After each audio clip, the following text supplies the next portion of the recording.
남편들을 위한 가장 가까운 고객, 아내 감동시키기 프로젝트. 오늘 하루도 참 많은 결정을 내리고 오셨을 겁니다.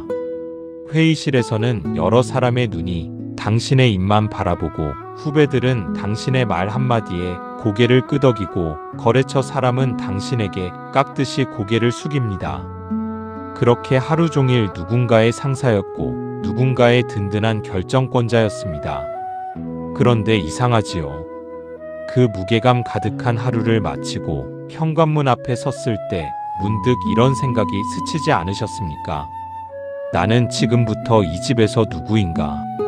도어록 비밀번호를 누르는 그 짧은 순간 회사에서 느꼈던 자신감은 온데간데 없고 오히려 조심스러워지고 눈치를 보게 되는 자신을 발견하신 적 있으실 겁니다. 거실 불은 켜져 있는데 아무도 크게 반기지 않습니다. 아들 방문은 굳게 닫혀 있고 노크를 해도 네, 아빠라는 짧은 대답만 돌아옵니다. 예전에는 아버지의 한마디 한마디가 세상의 전부였던 아이가 언젠가부터 아빠는 몰라도 돼, 제가 알아서 할게요 하며 선을 긋기 시작했습니다. 대학은 어디로 가야 하는지, 취업은 어떻게 준비해야 하는지 인생 선배로서 해주고 싶은 말이 산더미인데 정작 그 말을 꺼낼 자리가 없습니다. 조언은 거절당하고 관심은 간섭으로 취급받습니다. 그리고 거실로 나오면 소파에 앉아 텔레비전을 보고 있는 아내의 뒷모습이 보입니다. 다녀왔어 하고 인사를 건네면 돌아보지도 않은 채 응, 밥은 차려놨어 하는 대답이 전부입니다. 아무도 잘못한 사람은 없는데 이 집 안의 공기는 왜 이렇게 서늘한 걸까요? 회사에서는 그렇게 많은 사람의 신뢰를 받는 사람인데 정작 가장 소중한 사람들 앞에서는 왜 이렇게 초라해지는 걸까요? 결론부터 말씀드리겠습니다. 지금 이 순간 당신이 가장 시급하게 가장 정성을 다해 만족시켜야 할 고객은 회사의 그 어떤 대표도 어떤 거래처도 아닙니다. 바로 당신의 아내입니다. 그리고 그 아내를 다시 감동시키는 순간 당신은 회사에서도 그리고 이 집에서도 비로소 진짜 어른으로 설 수 있게 됩니다. 당신이 지금 느끼는 그 깊은 외로움의 정체는 능력이 부족해서도 아니고 사랑이 식어서도 아닙니다. 다만 오랫동안 가장 가까운 사람을 당연하게 여겨온 대가가 이제야 청구서로 날아온 것뿐입니다. 그런데 왜 하필 아내일까요? 그리고 그 서늘해진 마음은 어떻게 다시 데울 수 있을까요? 지금부터 그 답을 하나씩 천천히 짚어드리겠습니다. 이 외로움의 정체를 제대로 이해하기 위해서는 먼저 우리가 이 감정을 너무 오랫동안 애써 외면해왔다는 사실부터 인정해야 합니다. 남자는 강해야 한다는, 가장은 흔들리지 않아야 한다는 오래된 통념 속에서 많은 남편들은 자신의 외로움과 서운함을 입 밖에 내는 것 자체를 부끄러운 일로 여겨왔습니다. 힘들다는 말 한마디 꺼내기가 누군가에게는 세상에서 가장 어려운 일입니다. 그래서 그 감정은 갈 곳을 잃은 채 마음속 깊은 곳에 조용히 쌓입니다. 그리고 그렇게 쌓인 감정은 어느 순간 예상치 못한 방식으로 터져나오기도 합니다. 별것 아닌 일에 갑자기 화를 내거나 반대로 모든 것에 무기력해지거나 혹은 그저 조용히 마음의 문을 닫아버리는 방식으로요. 그러니 지금 이 이야기를 듣고 계신 당신이 느끼는 그 외로움은 결코 나약해서 생기는 감정이 아닙니다. 오히려 그동안 너무 오래, 너무 성실하게 참아온 결과일 뿐입니다. 먼저 아들의 방문 앞에서 느꼈던 그 서운함부터 들여다볼까요? 사실 이 장면은 아버지들 사이에서 너무나 흔하게 반복됩니다. 첫째 아이가 사춘기를 지나 성인이 되어가는 어느 순간부터 아버지의 자리는 조용히 뒷걸음질을 칩니다. 어릴 적에는 아빠가 던지는 한마디 한마디가 세상의 진리였습니다. 이렇게 해봐 하면 그대로 따라했고 저건 위험해 하면 얼른 물러섰습니다. 그런데 20살, 30살이 되면서 아이는 자기만의 세계를 갖기 시작합니다. 아버지가 살아온 시대와 자신이 살아갈 시대가 다르다는 것을 본능적으로 느끼기 시작하는 겁니다. 진로에 대해서도, 연애에 대해서도, 심지어 사소한 옷차림에 대해서도 아버지의 조언은 이제 참고 사항이 아니라 낡은 잔소리로 취급받습니다. 아버지는 그저 아들이 시행착오를 덜 겪기를 바라는 마음으로 입을 열었을 뿐인데 돌아오는 것은 냉랭한 반응뿐입니다. 그 순간 아버지의 마음속에서는 이런 문장이 조용히 자리 잡습니다. 나는 이제 이 집에서 쓸모없는 사람이 되어가는구나. 이 감정은 사실 심리학에서 아주 잘 알려진 현상과 맞닿아 있습니다. 사람은 누구나 자신이 속한 공동체 안에서 필요한 존재라는 감각, 즉 소속감과 유능감을 느낄 때 심리적으로 안정됩니다. 그런데 자녀가 독립적인 성인으로 성장하는 과정은 부모 입장에서 보면 그동안 자신이 맡아왔던 역할 하나가 서서히 사라지는 과정이기도 합니다. 특히 그동안 가장 조언자, 보호자라는 정체성에 자기 존재감을 크게 의지해왔던 사람일수록 자녀의 독립은 성장의 기쁨보다 상실감으로 먼저 다가옵니다. 아이가 잘 자라고 있다는 증거를 보면서도 마음 한구석이 헛헛해지는 것, 이것은 이상한 감정이 아니라 아주 자연스러운 심리적 반응입니다. 다만 문제는 이 상실감을 어디에서도 채우지 못하고 그저 서운함으로만 쌓아두는 데 있습니다. 사실 이런 소외감은 한 아버지만의 특별한 사연이 아닙니다. 어느 집을 들여다보아도 비슷한 장면이 반복됩니다. 딸의 결혼 문제에 한마디 거들었다가 아빠는 요즘 세상을 몰라라는 핀잔을 들은 아버지도 있고, 손주를 봐주겠다며 나섰다가 그렇게 하면 안 돼요, 요즘은 다르게 키워요라는 며느리의 말에 조용히 물러선 아버지도 있습니다.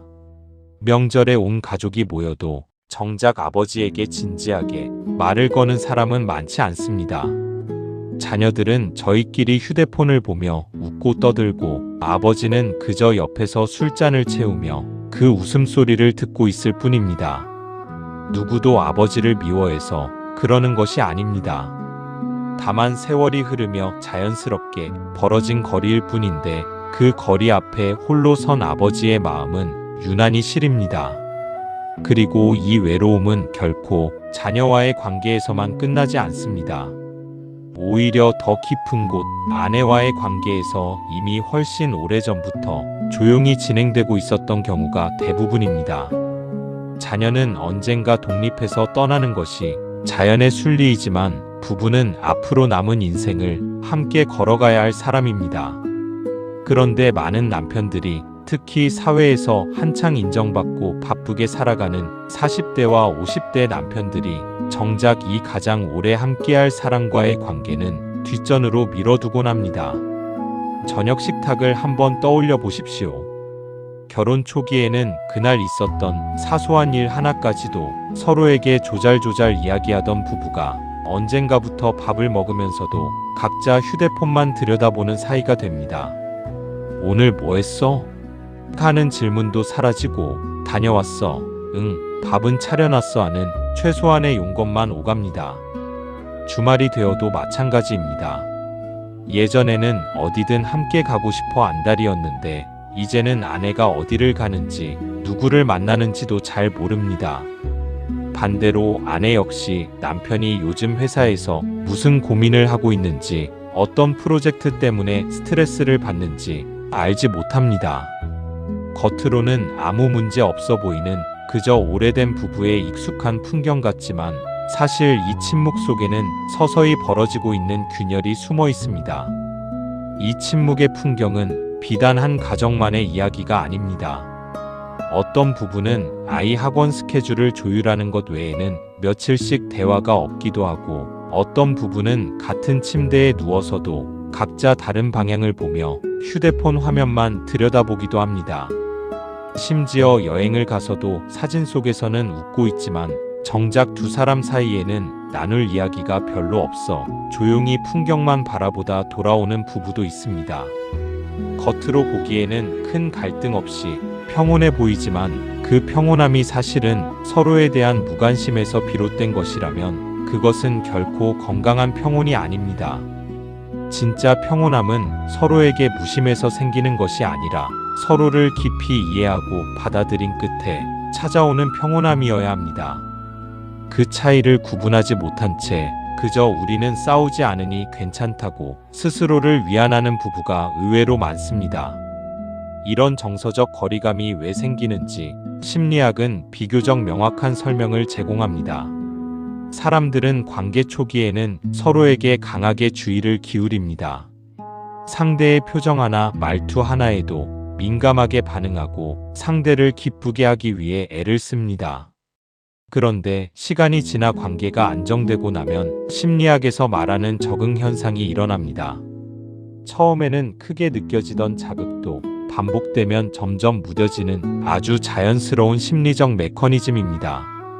새로 산 자동차의 냄새도 처음 이사한 집의 설렘도 시간이 지나면 무뎌지듯이 배우자의 존재 역시 익숙해질수록 그 소중함을 느끼는 감각이 둔해지는 겁니다. 문제는 이 적응 자체가 아니라 그 적응을 그대로 방치해버리는 데 있습니다. 사랑이 식은 것이 아니라 그 사랑을 표현하고 확인하는 노력을 멈춰버린 것뿐인데 많은 부부가 이 상태를 권태기라거나 원래 부부는 다 이렇다는 말로 서둘러 봉합해버립니다. 이런 정서적 거리감은 비단 저녁 식탁에서만 드러나는 것이 아닙니다. 주말 아침 아내가 조심스럽게 오늘 같이 산책이라도 갈까 하고 물었을 때 피곤해 좀 쉬자라는 대답으로 돌려보낸 적은 없으셨습니까? 혹은 아내가 오랜만에 옷을 차려입고 나온 날 오늘 무슨 일 있어? 라고 묻기보다 그저 무심히 지나친 적은 없으셨습니까? 아내가 몸이 좋지 않다고 이야기했을 때 병원 가봐라는 짧은 한마디로 끝내고 정작 함께 병원에 가주지는 못한 순간은요. 이런 장면들은 하나하나 떼어놓고 보면 별일 아닌 것처럼 느껴집니다. 바빠서 그런 것이고 피곤해서 그런 것이고 원래 성격이 무뚝뚝해서 그런 것이라고 넘겨버리기 쉽습니다. 하지만 아내의 입장에서는 이런 순간들이 하나둘 쌓이면서 이 사람에게 나는 더 이상 우선순위가 아니구나라는 결론에 조용히 다다르게 됩니다. 그리고 그 결론은 어느 날 갑자기 폭발하듯 터지는 것이 아니라 아주 서서히 마치 물이 조금씩 빠져나가는 항아리처럼 소리 없이 관계를 비워갑니다. 여기에 더해 중년의 남편들에게는 또 하나의 심리적 함정이 있습니다. 바로 가족은 어디 안 간다는 무의식적인 확신입니다. 회사에서는 거래처 하나를 잃지 않기 위해 상사에게 신뢰를 잃지 않기 위해 온 신경을 곤두세우면서도 정작 집에서는 아내가 자신을 떠나지 않을 거라는 근거 없는 안도감에 기대어 무심해지곤 합니다. 심리학에서는 이렇게 관계가 안정적일수록 오히려 그 관계에 소홀해지는 현상을 두고 관계에 대한 과도한 확신이 오히려 관계를 소홀히 다루게 만든다고 설명합니다. 아이러니하게도 가장 믿고 의지하는 사람이기에 가장 신경을 덜 쓰게 되는 것입니다. 사업에서는 절대 하지 않을 실수를 가정에서는 아무렇지 않게 반복하고 있는 셈입니다. 만약 어느 회사가 가장 중요한 거래처를 이런 식으로 대했다면 그 거래는 벌써 오래전에 끊어졌을지도 모릅니다. 거래처와의 약속은 몇 번이고 확인하면서 아내와의 저녁 약속은 야근 한 번에 아무렇지 않게 밀어버립니다. 신제품 출시 전에는 고객의 반응을 세심하게 살피면서 정작 아내의 표정이 요 며칠 어두워졌다는 것은 알아채지 못합니다. 이 문제를 더 정확히 짚어보기 위해 잠시 관점을 바꾸어 아내의 하루를 상상해 보시기 바랍니다. 아내 역시 하루 종일 크고 작은 역할을 해내며 살아갑니다. 집안일을 하든 직장을 다니든 혹은 둘 다를 병행하든 아내에게도 하루는 결코 만만치 않습니다. 그런 하루를 보내고 나서 저녁이 되었을 때 아내가 가장 바라는 것은 거창한 무언가가 아닙니다. 그저 오늘 하루 고생했다는 눈빛 하나, 잠깐이라도 마주 앉아 이야기할 수 있는 시간, 그리고 자신이 이 가정 안에서 여전히 소중한 존재로 대접받고 있다는 확인입니다. 그런데 그 소박한 바람마저 채워지지 않는 날들이 반복되면 아내의 마음속에서도 서서히 체념이 자리 잡기 시작합니다. 이제는 기대하지 말자. 그냥 이렇게 사는 거지 뭐라는 말이 입버릇처럼 나오기 시작한다면 그것은 이미 관계가 상당히 위태로운 지점에 이르렀다는 신호일 수 있습니다. 체념은 분노보다 훨씬 조용하지만 훨씬 더 깊은 균열을 남깁니다. 그리고 이런 무심함은 하루아침에 관계를 무너뜨리지 않기 때문에 더 무섭습니다. 큰 싸움 한 번이 관계를 망가뜨리는 것이 아니라 작은 무관심이 오랜 시간 누적되면서 서서히 관계의 온도를 떨어뜨립니다. 부부관계를 오래 연구해온 심리학자들은 이런 현상을 설명할 때 종종 은행 계좌에 비유합니다. 관계 안에서 서로에게 건네는 작은 관심과 배려, 다정한 말 한마디, 함께 웃는 순간들은 마치 저축처럼 계좌에 차곡차곡 쌓입니다. 그런데 무심함과 소홀함, 날 선 말투와 무시하는 태도는 그 계좌에서 조금씩 인출되는 것과 같습니다. 문제는 이 계좌가 눈에 보이지 않는다는 것입니다. 잔고가 얼마나 남았는지 확인할 길이 없으니 많은 부부가 잔고가 완전히 바닥나고 나서야, 즉 아내가 더 이상 아무 기대도 하지 않게 되고 나서야 비로소 문제의 심각성을 깨닫습니다. 그리고 그 시점에서는 이미 관계를 회복하는데 훨씬 더 많은 노력과 시간이 필요해집니다. 더 나아가 이 무심함이 유독 성공한 남편들, 사회적으로 인정받는 남편들에게서 더 두드러지게 나타나는 경우가 많다는 사실도 짚고 넘어가야 합니다. 언뜻 생각하면 능력 있고 자기관리가 철저한 사람일수록 가정에서도 세심할 것 같지만 현실은 종종 정반대입니다.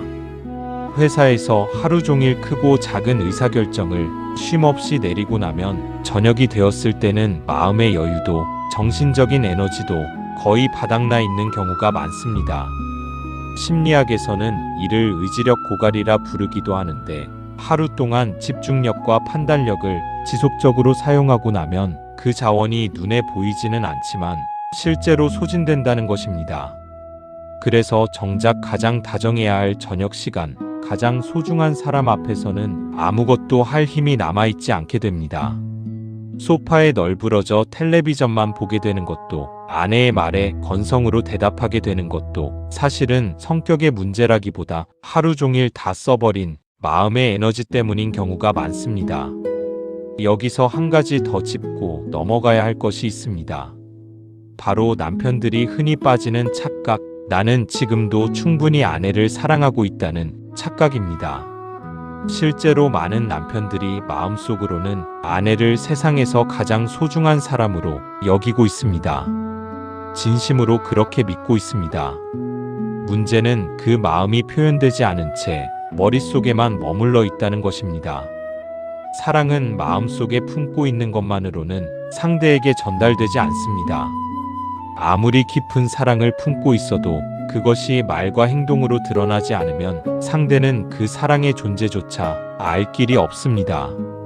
이것은 마치 아무리 좋은 상품을 만들어도 그것을 세상에 알리고 전달하는 과정이 없다면 그 가치를 아무도 알아주지 못하는 것과 같은 이치입니다. 마음속의 사랑과 상대가 실제로 느끼는 사랑 사이에는 반드시 표현이라는 다리가 놓여야 합니다. 그 다리를 놓지 않은 채 나는 사랑하고 있는데 왜 아내는 몰라줄까라고 억울해하는 것은, 물건은 훌륭한데 광고도 배달도 하지 않은 채 왜 팔리지 않느냐고 답답해하는 것과 다르지 않습니다. 문제는 이 사실을 아내는 알기 어렵다는 데 있습니다. 아내의 눈에는 그저 나에게는 이렇게 무심하면서 밖에서는 저렇게 살갑게 웃고 다니는구나 하는 서운함만 남습니다. 실제로 많은 남편들이 회사 동료나 거래처 사람 앞에서는 유쾌하고 배려심 많은 모습을 보이면서 정작 집에 돌아오면 완전히 다른 사람이 됩니다. 이것은 위선이 아니라 밖에서 쓸 에너지와 집에서 쓸 에너지를 무의식적으로 다르게 배분해온 습관의 결과입니다. 하지만 결과적으로 아내가 느끼는 감정은 명확합니다. 이 사람은 남에게는 잘하면서 나에게는 왜 이렇게 인색할까? 이 물음표가 오래 쌓이면 그것은 서운함을 넘어 자존감의 문제로까지 번지게 됩니다. 자신이 사랑받을 자격이 없는 사람처럼 느껴지고 그 감정은 다시 부부 사이의 대화를 더욱 줄어들게 만드는 악순환으로 이어집니다. 그렇다면 이 서늘해진 관계를 어떻게 다시 데울 수 있을까요? 여기서 우리가 되짚어야 할 오래된 지혜가 하나 있습니다. 경영과 조직을 오래 연구해온 사람들이 입을 모아 강조하는 원칙 중에 우리의 진짜 고객이 누구인지를 정확히 아는 것이야말로 모든 성공의 출발점이다라는 말이 있습니다. 기업이 살아남기 위해서는 화려한 전략이나 최신 기술보다 먼저 자신이 진짜로 만족시켜야 할 사람이 누구인지를 명확히 알아야 한다는 뜻입니다. 아무리 뛰어난 제품을 만들어도 정작 그 제품을 써야 할 고객의 마음을 얻지 못하면 아무 소용이 없다는 이야기입니다. 그런데 이 원칙을 우리의 삶에, 그것도 가정이라는 가장 오래된 공동체에 그대로 옮겨보면 어떨까요? 당신의 인생에서 가장 오랫동안, 가장 가까이에서 가장 깊이 당신을 지켜봐 온 고객은 누구입니까? 바로 당신의 아내입니다. 그리고 이 고객은 아무리 오래 함께했다 해도 결코 저절로 만족하지 않습니다. 오히려 오래 함께했기 때문에 더 세심한 관심과 진심이 필요한 고객입니다. 여기서 잠깐 이 원칙이 처음 등장했던 맥락을 조금 더 들여다보겠습니다. 이 통찰을 강조한 경영학자들은 흔히 기업이 무너지는 이유를 기술 부족이나 자금 부족이 아니라 정작 자신이 누구를 위해 존재하는지를 잊어버리는 데서 찾았습니다. 아무리 뛰어난 기술을 가진 회사라도 고객이 진짜 원하는 것이 무엇인지 잊어버리는 순간부터 서서히 쇠퇴하기 시작한다는 것입니다. 겉으로는 여전히 매출도 나고 직원도 열심히 일하고 회사는 아무 문제 없어 보입니다. 하지만 고객의 마음은 이미 조금씩 떠나가고 있고 그 균열은 겉으로 드러나기까지 오랜 시간이 걸립니다. 그리고 마침내 문제가 드러났을 때는 이미 돌이키기 어려운 지경에 이르러 있는 경우가 많습니다. 이 구조를 가정에 그대로 대입해보면 소름이 끼칠 만큼 닮아 있습니다. 겉으로는 아무 문제 없어 보이는 가정, 여전히 한 집에 살고 여전히 함께 밥을 먹는 부부. 하지만 그 안에서 아내의 마음이 조금씩 멀어지고 있다는 것을 정작 당사자인 남편만 모르고 있는 경우가 너무나 많습니다. 이 오래된 경영의 지혜를 조금 더 깊이 들여다보면 흥미로운 통찰이 하나 더 숨어 있습니다. 뛰어난 기업일수록 고객의 말보다 고객의 행동과 표정을 더 세심하게 관찰한다는 것입니다. 고객은 종종 자신이 진짜 원하는 것을 정확히 말로 표현하지 못합니다. 그래서 훌륭한 조직은 고객이 무심코 남긴 반응, 재구매하지 않는 이유, 오래 머무는 매장의 구역 같은 사소한 단서들을 놓치지 않고 살핍니다. 이 원리를 가정에 옮겨보면 어떨까요? 아내 역시 자신의 서운함을 조목조목 말로 설명하지 않는 경우가 훨씬 많습니다. 오히려 말수가 줄어들고 표정이 조금씩 무뎌지고 예전 같으면 웃어넘겼을 일에 유난히 날카롭게 반응하는 것으로 그 마음을 드러냅니다. 이런 신호들을 요즘 왜 저렇게 예민하지라고 단순하게 넘겨버릴 것이 아니라 가장 중요한 고객이 보내는 경고 신호로 읽어낼 줄 알아야 합니다. 유능한 경영자가 고객의 이탈 조짐을 가장 먼저 알아채듯 좋은 남편 역시 아내의 마음이 멀어지는 조짐을 가장 먼저 알아채야 합니다. 여기서 오해하지 말아야 할 것이 있습니다. 아내를 고객이라 부른다고 해서 그 관계를 계산적이고 사무적인 거래로 만들라는 뜻이 아닙니다. 오히려 정반대입니다. 우리가 회사의 고객을 대할 때 보이는 그 세심함, 그 정성, 그 존중의 태도를 가장 가까운 사람에게도 똑같이 기울여야 한다는 뜻입니다. 생각해 보십시오. 우리는 중요한 거래처를 만나기 전에는 상대의 취향을 파악하고 좋아하는 음식점을 예약하고 대화 소재까지 미리 준비합니다.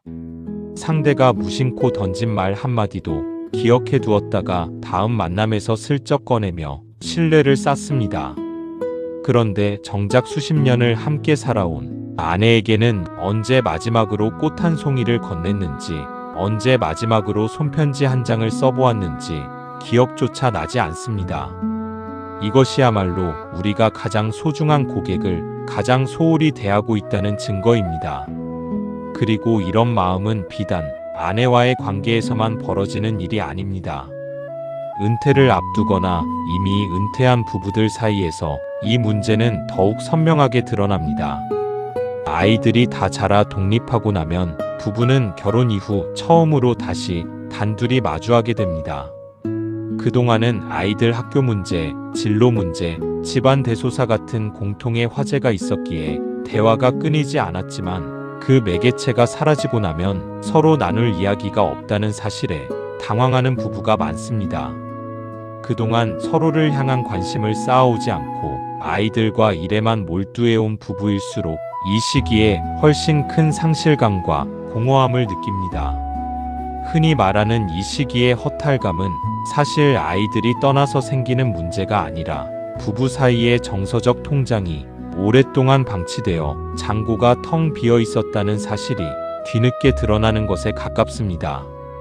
반면 평소에 서로에게 꾸준히 작은 관심을 저축해온 부부는 아이들이 떠난 그 시기를 오히려 신혼처럼 다시 서로를 알아가는 새로운 출발점으로 삼습니다. 같은 상황을 맞이해도 결과가 이렇게 달라지는 이유는 결국 그동안 그 통장에 무엇을 얼마나 쌓아왔는가에 달려있는 것입니다. 여기서 잠시 우리가 놓치고 있던 또 하나의 진실을 짚고 넘어가야 합니다. 많은 남편들이 나는 열심히 돈을 벌어다 주는 것으로 사랑을 표현하고 있다고 생각합니다. 실제로 그렇습니다. 새벽같이 나가 밤늦게 돌아오는 그 고단한 하루하루가 결국은 가족을 먹여 살리기 위한 헌신이었다는 것을 누구도 부정할 수 없습니다. 그런데 문제는 이 헌신의 방식이 아내가 느끼고 싶어하는 사랑의 언어와 종종 어긋난다는 데 있습니다. 아내에게 필요한 것은 통장에 찍히는 숫자만이 아니라 당신이 오늘도 애썼다는 말 한마디, 당신 덕분에 우리 가족이 이렇게 살고 있다는 인정, 그리고 무엇보다 나는 여전히 당신을 세상에서 가장 소중하게 생각한다는 확신입니다.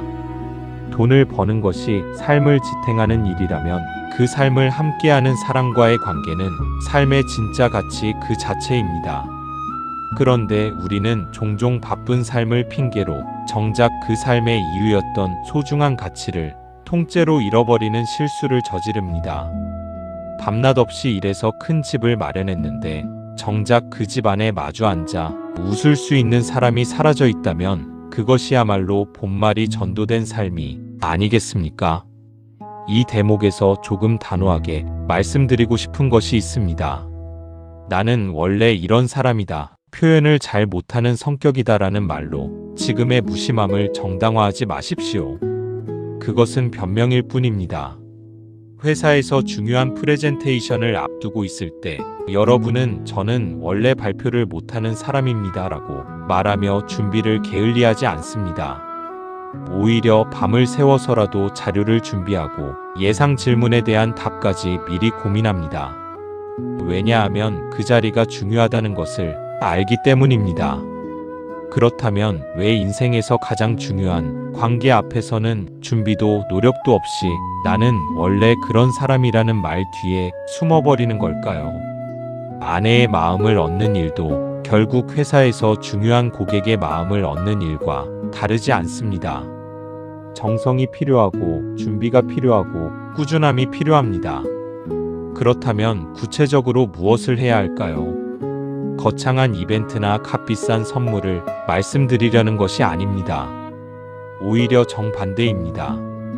관계를 살리는 힘은 크고 화려한 한 번의 이벤트가 아니라 작지만 꾸준한 정성에서 나옵니다. 퇴근길에 문득 눈에 띈 꽃 한 송이를 사서 들어가 보십시오. 거창한 꽃다발이 아니어도 괜찮습니다. 편의점 앞에 놓인 작은 카네이션 한 송이라도 충분합니다.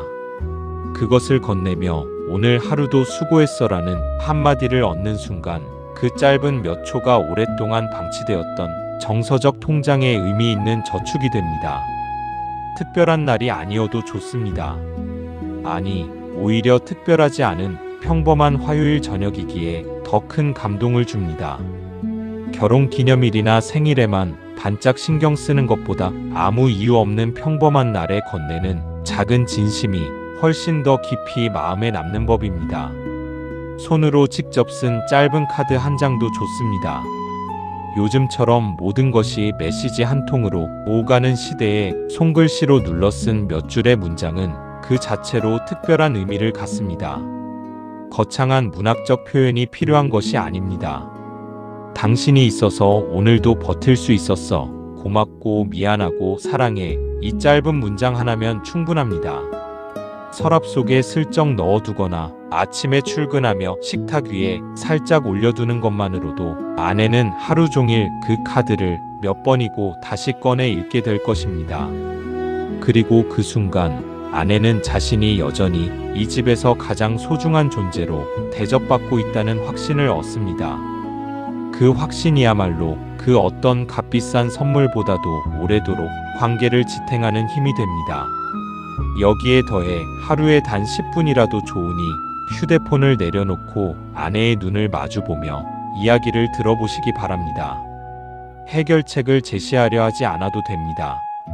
그저 그랬구나, 힘들었겠다라고 반응해주는 것만으로도 충분합니다. 남편들은 종종 아내의 하소연을 들으면 즉각 해결책을 제시하려 합니다. 문제를 해결하는 것이 사랑이라고 믿기 때문입니다. 하지만 아내가 진짜로 원하는 것은 완벽한 해결책이 아니라 자신의 감정을 이해받고 있다는 느낌인 경우가 훨씬 많습니다. 회사에서 거래처의 불만을 들을 때 우리는 무작정 그건 이렇게 하면 됩니다 라고 말하기 전에 먼저 많이 불편하셨겠습니다 라며 상대의 감정을 인정하는 것부터 시작합니다. 그것이 협상과 관계의 기본입니다. 그런데 정작 가장 가까운 고객 앞에서는 이 기본을 자주 잊어버립니다. 여기에 더해 대화의 방식 자체를 조금 바꿔보는 것도 큰 도움이 됩니다. 많은 남편들이 아내와의 대화를 정보 전달로 착각합니다. 오늘 뭐 했어? 그냥 집안일 했지. 그렇구나.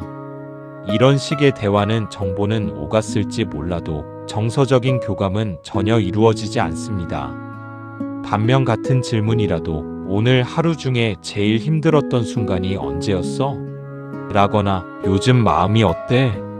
처럼 감정에 조금 더 다가서는 질문을 건네면 대화의 결이 완전히 달라집니다. 이런 질문은 처음에는 어색하게 느껴질 수 있습니다. 평생 이런 식의 대화를 나눠본 적이 없다면 더더욱 그렇습니다. 하지만 회사에서 새로운 협상 기술을 배우듯 관계에서도 새로운 대화의 기술은 배우고 연습할 수 있습니다. 처음에는 서툴러도 괜찮습니다. 중요한 것은 완벽한 질문을 던지는 것이 아니라 진심으로 아내의 마음에 관심을 갖고 있다는 그 태도 자체입니다. 그리고 이 모든 노력의 밑바탕에는 아내를 향한 존중이 자리하고 있어야 합니다. 아내가 살아온 시간, 아내가 포기했던 것들, 아내가 묵묵히 감내해온 것들을 한 번쯤 진심으로 헤아려 보십시오.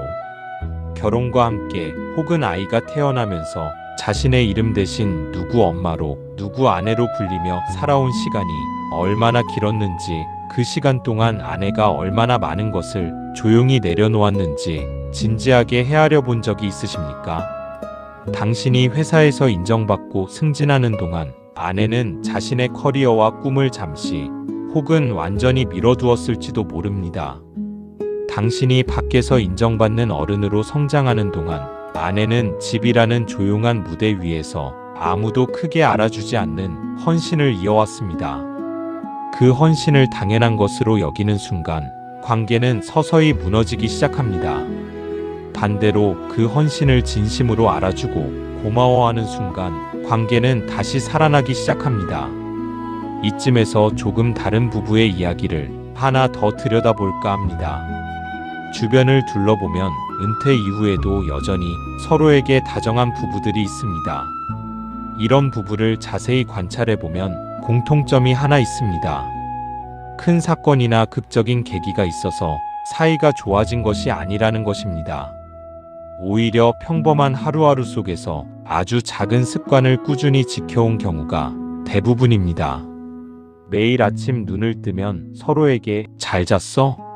라고 묻는 습관, 외출할 때 문 앞에서 짧게라도 안아주는 습관, 저녁에 마주 앉아 그날 있었던 일을 나누는 습관. 이런 사소한 행동 하나하나가 특별할 것 없어 보이지만 수십 년 동안 반복되면 그 자체로 거대한 신뢰의 탑이 됩니다. 반대로 이런 습관 없이 그저 한 지붕 아래 살아온 세월만 쌓인 부부는 겉으로는 오래된 부부처럼 보여도 정작 서로에 대해 아는 것이 거의 없는 경우가 많습니다. 함께 보낸 시간의 길이가 관계의 깊이를 보장해주지는 않는다는 것, 이것이야말로 우리가 가장 자주 놓치는 진실입니다. 이런 부부들을 조금 더 자세히 들여다보면 또 하나 흥미로운 공통점을 발견하게 됩니다. 이들은 서로를 향해 감사를 표현하는데 인색하지 않다는 것입니다. 밥 차려줘서 고마워. 오늘 애들 픽업해줘서 고마워. 당신이 있어서 든든해 같은 말들을 아주 자연스럽게 마치 숨쉬듯이 주고받습니다. 반면 오랫동안 소원해진 부부일수록 상대의 수고를 당연한 것으로 여기는 경향이 강합니다. 아내가 매일 저녁을 차려주는 것도, 아이들 준비물을 챙기는 것도 그저 아내의 역할이니 당연히 해야 하는 일로 치부해버립니다. 하지만 세상에 당연한 헌신은 없습니다. 아무리 오래 반복된 일이라도 그것을 해내기 위해서는 매번 시간과 에너지와 마음이 들어갑니다. 그 사실을 잊지 않고 매번 감사를 표현하는 습관이야말로 관계를 오래도록 따뜻하게 유지하는 가장 강력한 비결입니다. 그러니 지금 당신의 부부 관계가 조금 소원해졌다고 느끼신다면 그것을 실패로 여기지는 마시기 바랍니다. 그것은 그저 지금까지 이 작은 습관들을 미처 챙기지 못했다는 신호일 뿐입니다. 실패가 아니라 아직 시작하지 않은 것에 가깝습니다.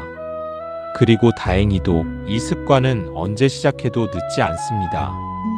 20살에 결혼한 부부든 결혼한 지 30년이 넘은 부부든 오늘부터 아침 인사를 다정하게 건네고 오늘부터 퇴근길에 안부를 묻는 연락 한 통을 남기고 오늘부터 저녁 식사 자리에서 휴대폰을 내려놓는다면 그 순간부터 관계는 다시 자라나기 시작합니다. 나무는 심은 그날부터 자라기 시작하지 결코 심은 지 오래되었다고 해서 더 빨리 자라지는 않습니다. 관계도 마찬가지입니다. 지금 이 순간 심는 작은 정성이 몇 달 뒤, 몇 년 뒤의 부부 관계를 결정짓게 됩니다. 이제 조금 사이다처럼 직설적으로 말씀드리겠습니다. 지금까지 나는 가족을 위해 돈을 벌어왔으니 그것으로 충분하다고 생각해 오셨다면 그 생각을 오늘부로 내려놓으시기 바랍니다. 가족을 위한 헌신은 통장 잔고로만 증명되는 것이 아닙니다. 그리고 아내를 그저 밥을 차려주고 집안일을 하는 손아래 사람쯤으로 무의식 중에 여겨왔다면 그 태도 역시 오늘부로 완전히 버리시기 바랍니다. 아내는 당신의 부하 직원이 아니라 당신의 가장 소중한 인생의 동업자이자 가장 오래된 고객이자 가장 진실한 친구입니다. 그리고 이 관계를 다시 살리는 데에는 결코 늦은 때가 없습니다. 오늘 저녁 지금 이 순간부터 시작하면 됩니다. 물론 이 모든 노력이 처음부터 극적인 변화를 가져오지는 않을 수도 있습니다. 오랫동안 방치되었던 관계는 하루아침에 회복되지 않습니다. 어쩌면 갑자기 달라진 당신의 태도에 아내가 처음에는 어색해하거나 심지어 갑자기 왜 이래 하며 의아해할 수도 있습니다. 하지만 그 어색함을 두려워하지 마십시오. 꾸준함이야말로 이 모든 노력의 핵심입니다. 한 번의 이벤트로 관계를 완전히 되돌릴 수는 없지만 매일 조금씩 쌓아가는 작은 진심은 결국 그 텅 비어있던 정서적 통장을 다시 든든하게 채워갑니다. 그리고 그 통장이 다시 채워지는 순간 당신은 비로소 깨닫게 될 것입니다. 회사에서 아무리 큰 성과를 냈어도 채워지지 않던 그 깊은 외로움이 아내와의 관계가 회복되는 순간 서서히 사라지고 있다는 것을요. 그리고 이 노력에는 한 가지 원칙이 더 필요합니다. 바로 일관성입니다. 어쩌다 한번 큰 마음 먹고 화려한 이벤트를 벌이는 것보다 매일 조금씩이라도 꾸준히 정성을 기울이는 것이 훨씬 더 강력한 효과를 냅니다. 생일이나 결혼 기념일에만 반짝 특별한 선물을 준비하고 평소에는 다시 원래의 무심한 모습으로 돌아가는 남편들이 적지 않습니다. 하지만 아내의 입장에서 보면 1년에 한 번 값비싼 선물을 받는 것보다 평범한 화요일 저녁에 오늘 하루 어땠어? 라고 묻는 다정한 말 한마디가 훨씬 더 큰 위로가 됩니다. 왜냐하면 그 질문 하나가 나는 특별한 날에만 당신을 떠올리는 것이 아니라 매일매일 당신을 마음에 두고 있다는 증거가 되기 때문입니다. 일관성이야말로 신뢰의 가장 튼튼한 기초입니다. 회사에서도 가끔 잘해주고 대부분 무심한 상사보다 늘 한결같이 존중해주는 상사에게 더 깊은 신뢰가 쌓이는 것과 똑같은 이치입니다. 또 하나, 이 모든 과정에서 결과를 조급하게 기대하지 않는 태도도 중요합니다. 오랫동안 서운함이 쌓여온 아내라면 처음 몇 번의 다정한 시도에 곧바로 마음을 활짝 열지 않을 수도 있습니다. 오히려 왜 갑자기 이러는데 부담스럽게라며 낯설어할 수도 있습니다. 그 반응에 서운해하며 역시 소용없구나 하고 포기해버린다면 그동안의 노력은 거기서 멈추고 맙니다. 하지만 그 어색함과 거리감은 오랜 시간에 걸쳐 만들어진 것이기에 회복되는 데에도 그만큼의 시간이 필요하다는 것을 받아들여야 합니다. 씨앗을 심고 나서 다음 날 바로 열매를 기대하지 않듯이 관계를 향한 정성도 꾸준히 물을 주며 기다릴 줄 아는 인내가 필요합니다. 그리고 그 기다림의 시간 동안에도 꾸준히 정성을 이어간다면 언젠가 아내는 문득 이런 말을 건넬 것입니다. 요즘 당신 좀 달라진 것 같아. 그 한마디가 들려오는 순간 그동안의 노력이 헛되지 않았음을 비로소 확인하게 될 것입니다. 당신이 지금까지 걸어온 길을 잠시 돌아보십시오. 젊은 날의 패기 하나로 사회에 뛰어들어 수많은 실패와 좌절을 견뎌내며 여기까지 왔습니다. 가족을 위해 자존심을 굽혀야 했던 순간도 있었을 것이고 잠 못 이루며 미래를 걱정했던 밤도 셀 수 없이 많았을 것입니다. 그 모든 시간 동안 당신은 묵묵히 가족이라는 울타리를 지켜온 사람입니다. 그 노고와 헌신은 그 누구도 함부로 폄하할 수 없는 존경받아 마땅한 인생의 궤적입니다. 그리고 이제 그 헌신의 방향을 조금만 바꾸어 보시기 바랍니다. 바깥을 향해 쏟아왔던 그 성실함과 정성을 이제는 집안에 가장 가까운 사람에게도 똑같이 건네보시기 바랍니다. 오늘 하루 거창한 계획을 세우실 필요는 없습니다. 그저 퇴근길에 작은 꽃 한 송이를 사보시거나 잠들기 전 짧은 문장 하나를 손편지로 남겨보시거나 저녁 식사 자리에서 휴대폰을 내려놓고 아내의 눈을 마주보며 오늘 하루가 어땠는지 물어보는 것으로 충분합니다. 그 작은 실천 하나가 오랫동안 서늘했던 집안의 공기를 조금씩 데우기 시작할 것입니다. 그리고 그렇게 다시 데워진 온기 속에서 당신은 회사에서는 결코 얻을 수 없는 진짜 안식을 되찾게 될 것입니다. 여기서 잠시 오늘 이야기 전체를 관통하는 하나의 문장을 다시 떠올려 보시기 바랍니다. 가장 가까운 고객을 만족시키지 못하는 사람은 아무리 밖에서 크게 성공해도 결국 마음 한구석이 텅 빈 채로 살아가게 됩니다. 반대로 가장 가까운 고객, 즉 아내의 마음을 얻은 사람은 설령 밖에서의 성취가 조금 부족하더라도 삶 전체가 훨씬 단단하고 충만해집니다. 왜냐하면 우리 인생의 진짜 성공은 얼마나 많은 사람에게 인정받았는가가 아니라 얼마나 소중한 사랑과 진심으로 연결되어 있는가로 결정되기 때문입니다. 당신이 오늘 이 이야기를 끝까지 들으셨다는 것 자체가 이미 그 진실을 마음 깊은 곳에서 알고 계셨다는 증거일 것입니다. 어쩌면 지금 이 이야기를 들으시면서 마음 한구석이 뜨끔하셨을지도 모르겠습니다. 그것은 부끄러워할 일이 아닙니다. 오히려 지금 이렇게 자신을 돌아볼 수 있다는 것 자체가 관계를 회복할 준비가 되어 있다는 증거입니다. 세상에는 자신의 무심함조차 깨닫지 못한 채 평생을 살아가는 사람도 많습니다. 그런 사람들에 비하면 지금 이 순간 잠시라도 아내의 얼굴을, 아내의 지친 뒷모습을 떠올려 보신 당신은 이미 반은 성공한 셈입니다. 다만 그 깨달음을 마음속에만 담아두지 마시고 오늘 저녁 작은 행동 하나로 옮겨보시기 바랍니다. 거창한 결심이 아니어도 됩니다. 그저 오늘 밤 아내가 잠들기 전에 손을 한번 잡아주거나 고생했어 한마디를 건네는 것으로 충분합니다. 마지막으로 오늘 나눈 이야기를 한 문장으로 정리해 본다면 이렇습니다.